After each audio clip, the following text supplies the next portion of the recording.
Saya ucapkan selamat malam, salam. Saya terus berdoa, merenungkan tentang kota.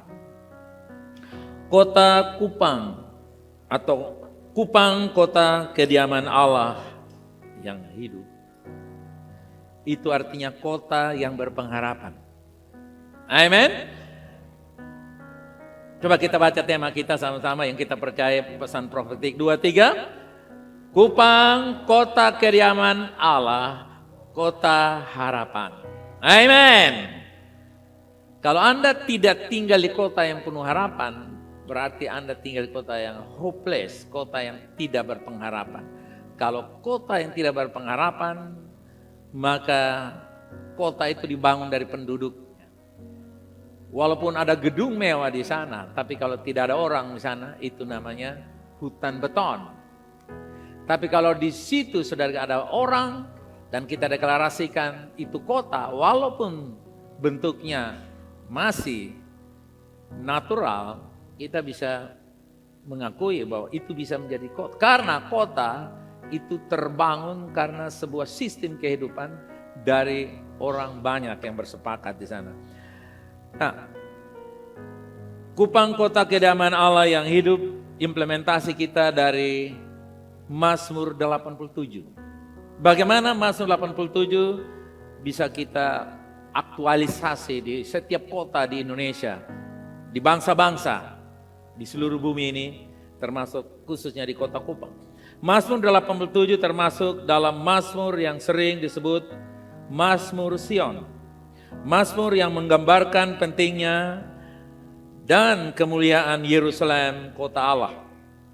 Dan sementara Mazmur Sion mendorong kita untuk melihat ke belakang dan mengingat kota Yerusalem yang bersejarah.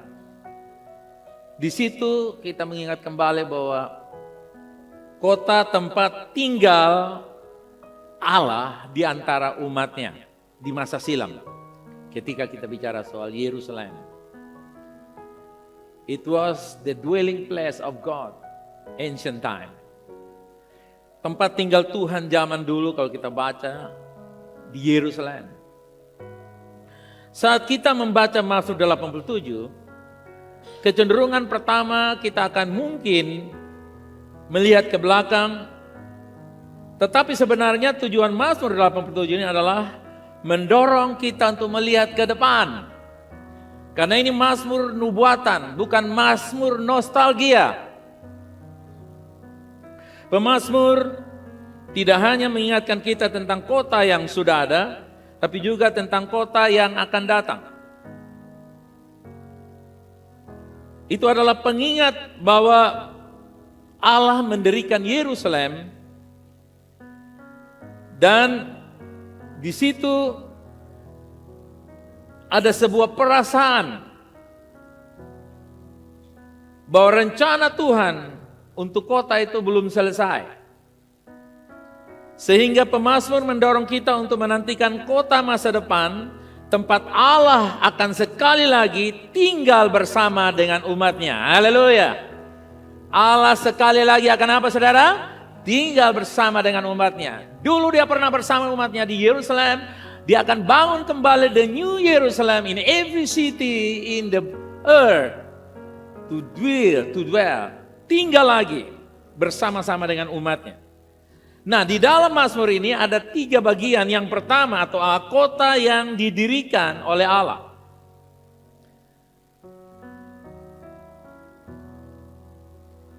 Kota ini didirikan oleh rencana Allah dan berfungsi sebagai pusat kehidupan dan iman umatnya. Diingatkan kepada kita bahwa kota yang didirikan oleh Allah sebagai tempat di mana akan Allah tinggal di antara umatnya. Sebagai pusat di mana kehidupan iman diterapkan di sana. Nah, lokasi ayat ini saudara kasih di ayat 1 tadi, lokasinya itu kota itu terletak di gunung-gunung yang kudus. Coba katakan gunung-gunung yang kudus. Come on. Ya. Gunung yang kudus ini saudara yang kasih, di situ dikatakan bukan mounts, gunung-gunung. Ya. Kalau gunung mount saja, dia menjadi satu. Tapi di sini ada gunung-gunung. Perhatikan. Gunung-gunung kudus itu disitulah tempat kota itu didirikan. Didirikan oleh rencana Allah. Allah tidak memilih tempat ini karena kudus. Tempat itu kudus karena Allah memilihnya. Tempat itu kudus karena Allah memilihnya. Bukan karena kudus lalu Allah memilih, tapi Allah memilih dan menguduskannya. Ya. Tempat itu kudus karena Allah memilih. Saudara yang kasih, ini gambaran kehidupan kita. Tuhan memilih kita bukan karena kita kudus, tapi Tuhan menguduskan kita menjadi tempat kediamannya.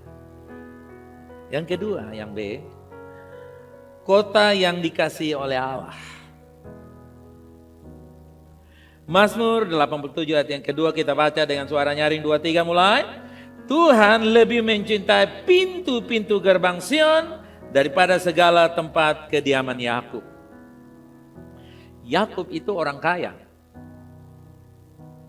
Dan tentu kediamannya bagus. Tapi Tuhan tidak tertarik dengan kediaman Yakub. Tuhan tertarik dengan pintu-pintu apa saudara? The gates of Zion. Gerbang-gerbang pintu Sion. Kota ini ditetapkan sebagai tempat kudus, menjadi tujuan khusus. Sion bukan sekedar kota, tapi di antara banyak kota lainnya. Dan Tuhan melihatnya dan Tuhan menaruh kasih-Nya. Nah, ini gambaran di dalam Mazmur 132 ayat 13-14. Sebab Tuhan telah memilih Sion, mengingininya menjadi tempat kedudukannya. Bahkan 14, inilah tempat perhentianku untuk berapa lama? Selama-lamanya.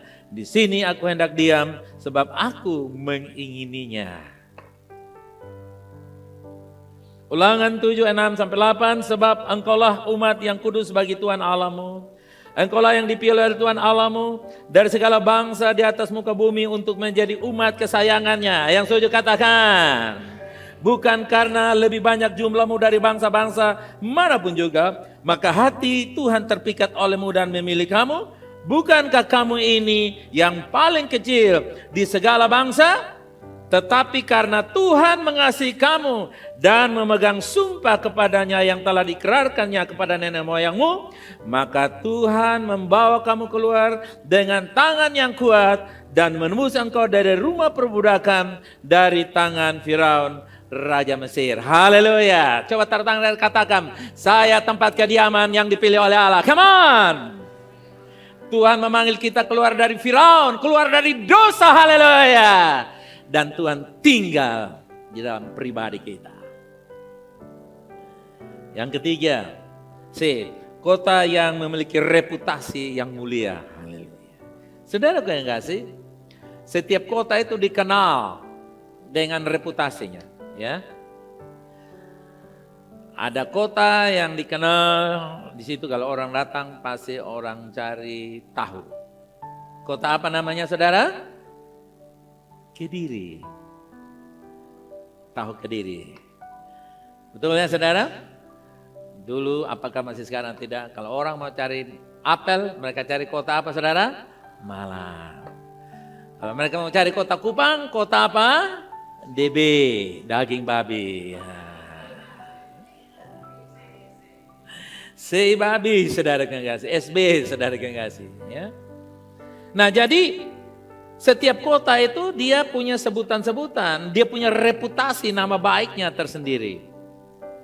Tapi juga ada kota-kota tertentu yang dikenal dengan kota judi. Judi online, judi manual ada di sana. Mulai judi ayam sampai judi saudara yang kasih, mobil, rumah dan semuanya. Nah kota yang Tuhan bangun, Yerusalem ini kotanya reputasinya itu mulia, haleluya. Artinya penuh dengan kemuliaan, haleluya. Mazmur 87 ayat yang ketiga, hal-hal yang mulia, katakan apa? Hal-hal yang mulia dikatakan tentang engkau ya kota Allah.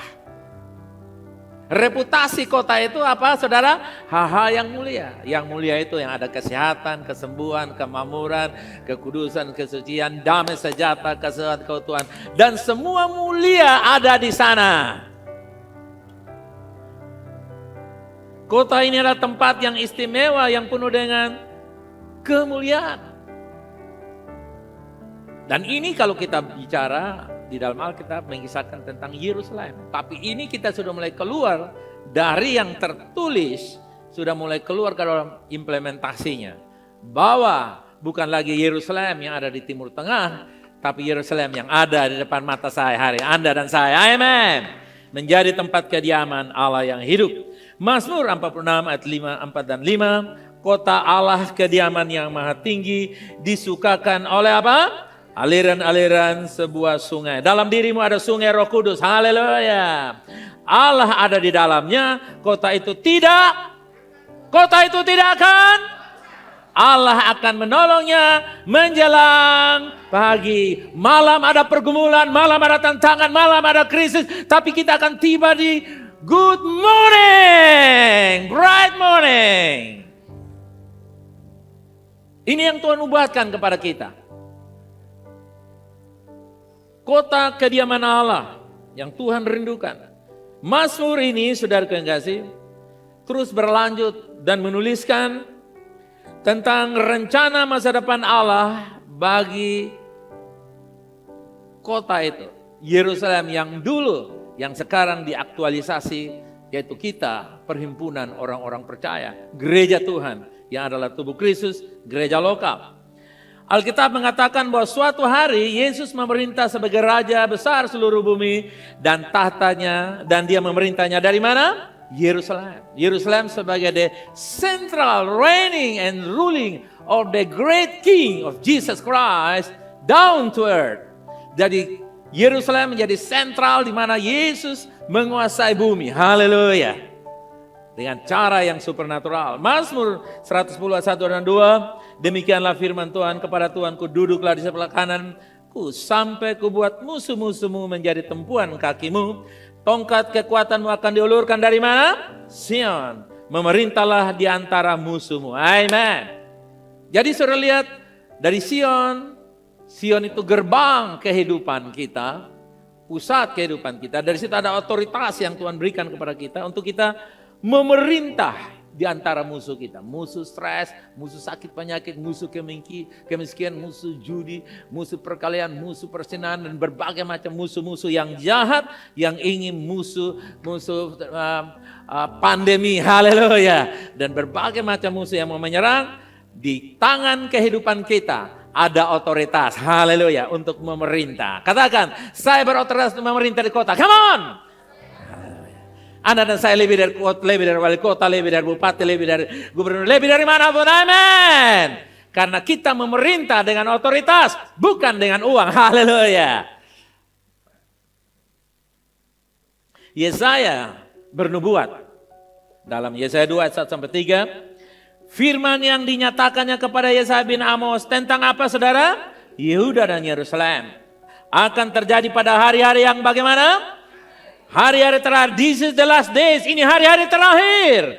Gunung tempat rumah Tuhan akan berdiri tegak di hulu gunung-gunung dan menjulang tinggi di atas bukit-bukit. Segala bangsa akan. Saya percaya ada saatnya gereja menjadi tempat pariwisata rohani yang terbesar karena umat Tuhan dan umat manusia tidak dapat temukan di dunia teknologi, dunia kemakmuran manapun kecuali mereka datang. We are going to climb up into the mountain of God. Haleluya. Karena itu sebagai gereja Tuhan kita masih punya pengharapan yang luar biasa. Makanya jangan pindah-pindah gereja, saudara guys. Cinta gereja, saudara. Amen. Supaya engkau menjadi aser untuk menikmati kemuliaan Tuhan yang dahsyat. Cintai Sion, saudara. Ayat yang ketiga.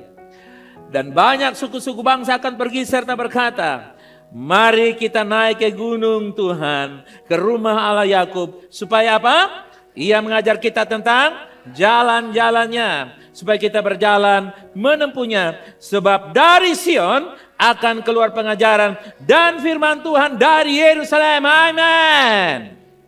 Saudara kekasih, dunia dengan teknologinya, dengan kemampuan teknologinya yang sudah canggih sekali.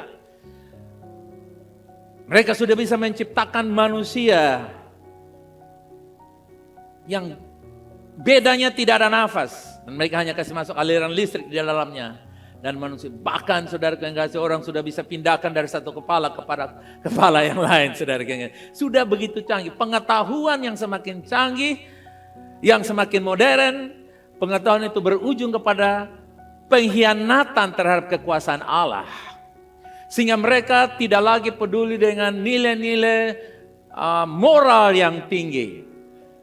Orang, dan sekarang ini sudah mulai, karena sudah maju teknologi, orang sudah tidak perlu nilai-nilai moral keagamaan. Makanya saudara kasih, kalau saudara dengar pesan daripada Donald Trump, dia meminta supaya di setiap rumah orang-orang Kristen di Amerika harus ada Alkitab lagi. Kenapa? Karena Amerika terpuruk, karena mereka mulai meninggalkan nilai-nilai kerajaan Allah dari Alkitab, dan mereka mulai konsumsi, mulai mengambil dan mempercayai nilai-nilai yang datang dari teknokrat, yang datang dari kemampuan-kemampuan mereka yang canggih, yang pintar, yang hebat, yang brilian, sehingga mereka sudah tidak lagi memegang nilai-nilai norma-norma ilahi yang ada dalam Alkitab. Misalkan, kalau perempuan dengan perempuan, bisa saja satu berperan sebagai mama, satu sebagai papa. Laki-laki dengan laki-laki satu bisa berperan menjadi mama dan menjadi papa. Enggak ada masalah. Mereka pikirin gak perlu mesti papa itu laki-laki, mama itu perempuan. Papa itu bisa laki-laki, mama itu bisa laki-laki. Tergantung siapa mau berperan. Lu berperan jadi papa, ya. Martin lu jadi papa, James lu jadi mama. Itu sudah, itu biasa. Itu biasa. Teknologi sudah begitu maju. Tapi dengar, gereja Tuhan, kita punya sumber, kita punya narasumber, yaitu di gunung rumah Tuhan, tempat kediaman Allah. Gereja tidak akan kekurangan pengajaran untuk melawan pengajaran-pengajaran asing. Yang percaya bisa katakan amin? Gereja yang benar tidak akan kekurangan pengajaran-pengajaran. Haleluya! Dunia semakin canggih, pewahyuan semakin dibukakan lebih canggih lagi.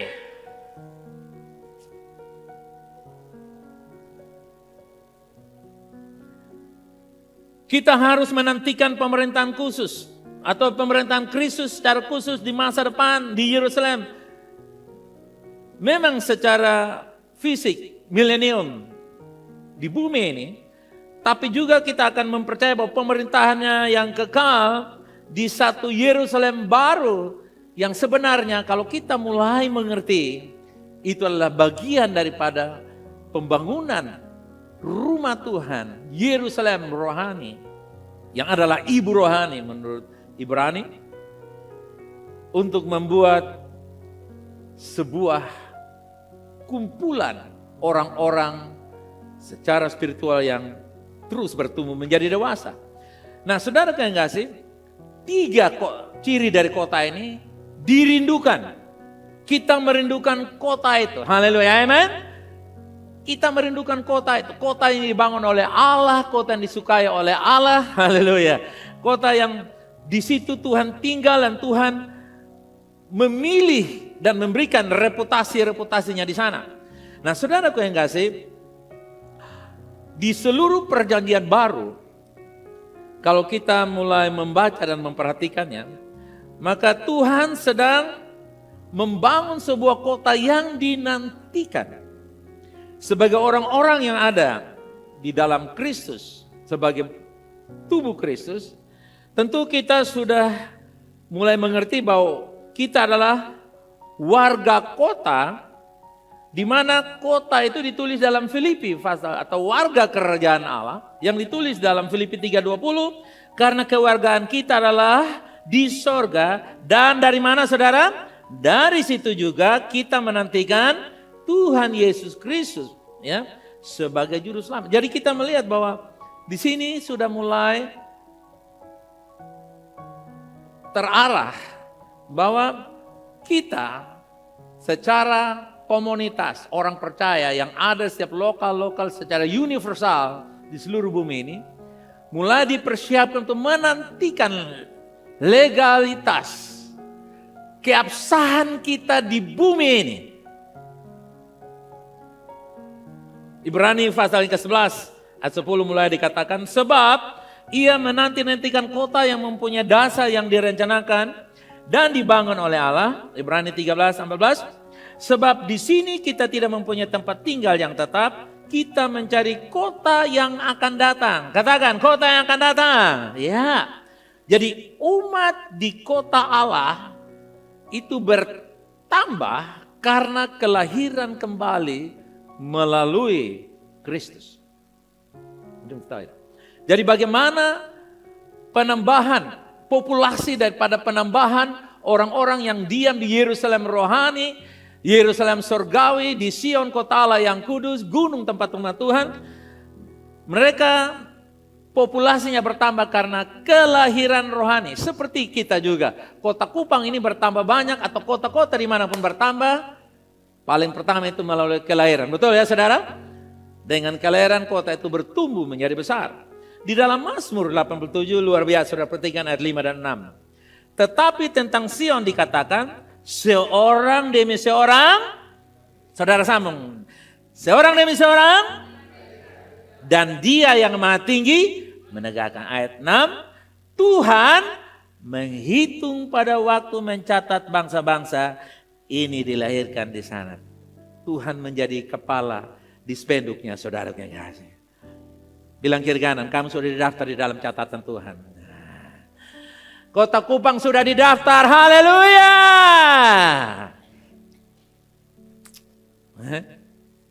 Sudah lihat? Itu dihitung.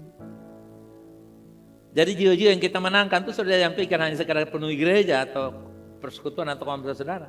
Itu penambahan, makanya satu aja bertambah surga bersorak. Kenapa saudara? Itu populasi dihitung saudara yang kasih. Dihitung.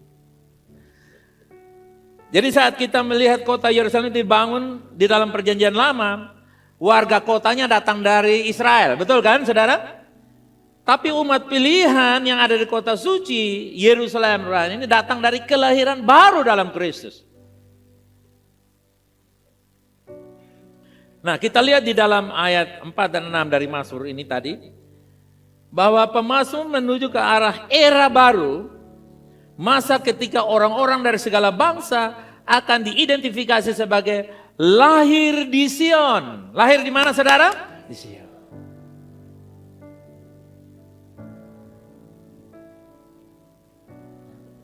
Apa yang dinubuatkan oleh pemazmur ini dijelaskan dengan jelas dalam perjanjian baru.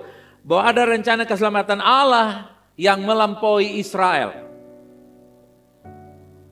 Rencana Allah adalah menyelamatkan orang-orang dari setiap suku, bangsa dan bahasa. Orang-orang dari segala bangsa akan diidentifikasi sebagai mereka yang memiliki Sion sebagai tempat kelahiran rohani mereka. Kasih di kiri kanan, tempat kelahiranmu di Sion. Haleluya, amen. Kalau dulu ini ada yang lahirnya di bides, saudara yang ke bidan desa, di dukun kampung, saudara yang kasih di tangan mungkin juru lahir zaman-zaman dulu itu kan ada kan, betul toh di setiap kampung ada. Ya. Nah sekarang saudara setiap orang percaya punya tempat satu aja. Setiap orang percaya tempat kelahirannya di mana? Sion. Tidak ada yang lain. Sakaria pasal 2 10-11 bersorak-soraklah dan bersukarialah hai putri Sion, sebab sesungguhnya aku datang dan diam tengah-tengah kamu. Demikianlah firman Tuhan.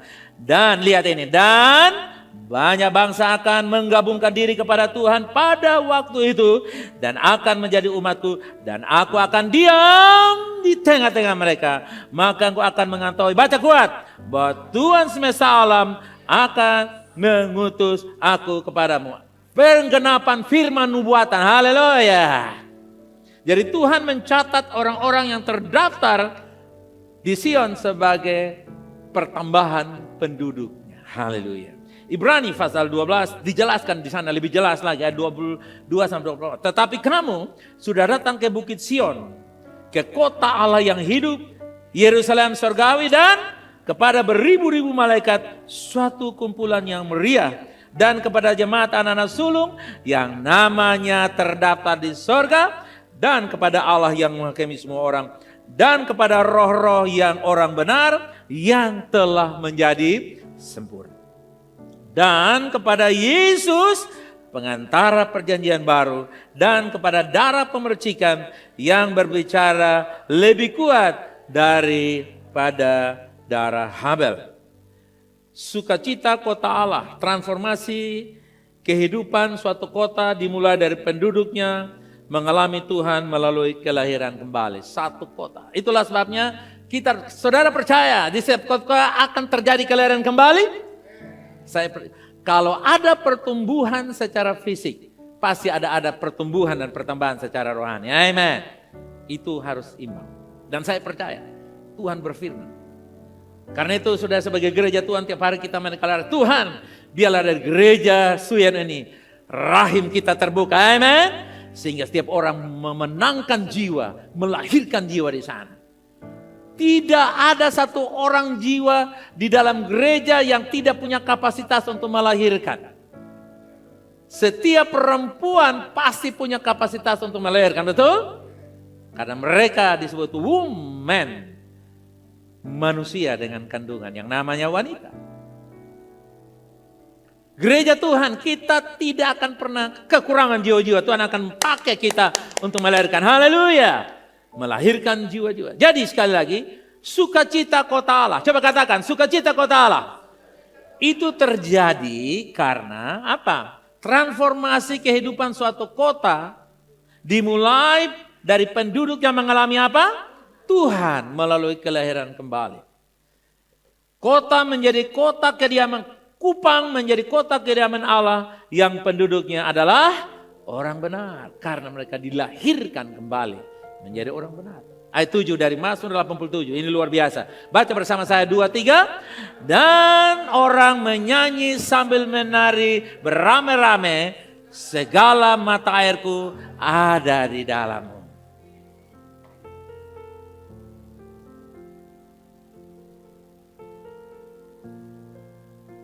Saudara yang kasih, kalau orang itu rame-rame tiap hari, tanda bahwa orang itu sudah makmur. Betul ya saudara? Betul atau tidak? Sudah hanya nyanyi. Nah sama juga. Ketika Tuhan membawa kita, saudara yang kasih, sukacita dari Tuhan itulah kekuatan kita. Dunia berteriak ada pandemi, dunia berteriak ada krisis, dunia berteriak ada perang dunia ketiga, dunia berteriak ada ini. Mari saudara, kita percaya bahwa janji Tuhan ada sukacita yang akan Tuhan berikan kepada kita. Katakan, sukacita dari Tuhan kekuatan saya. Come on.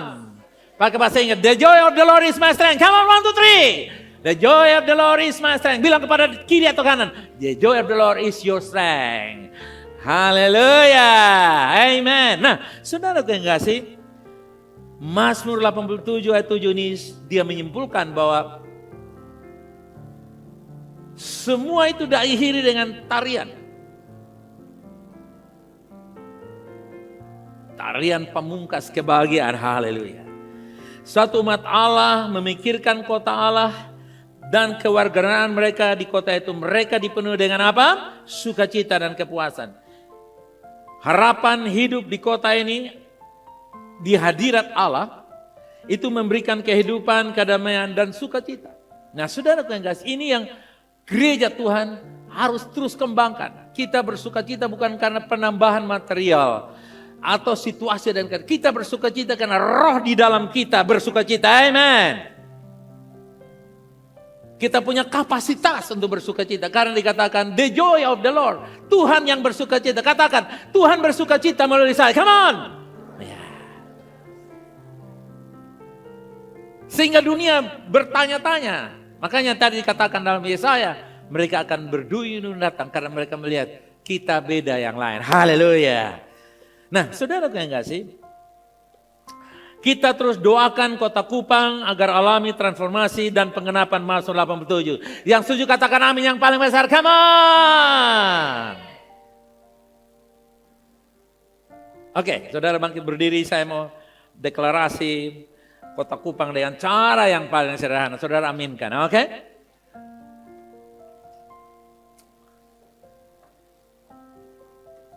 Saya deklarasikan perlahan, saudara aminkan, kita perlahan biar saudara tangkap.